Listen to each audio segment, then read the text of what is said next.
Okay, so let's take a look at how you can install WireShark on Ubuntu. So first thing, we'll do sudo apt update and let everything check for update. So after this, we will be adding the repository for WireShark. So let's see, sudo add -apt repository, then space ppa WireShark -dev stable.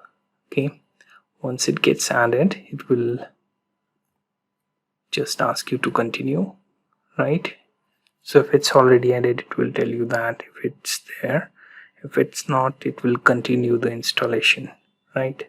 After that, what we'll do, we'll clear this and sudo apt update again.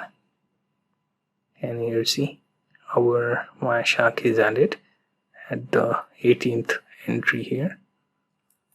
Now what we can do is we can type in sudo apt install WireShark, and as you can see, it is already installed, right? So what I can do, type in sudo WireShark, because I have run the installation with packet option specific for sudo users, so I'll have to type sudo WireShark.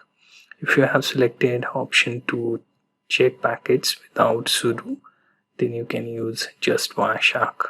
Hit enter and it will open WireShark for you, right? You can reboot the system and let the changes take effect and then start analyzing your data.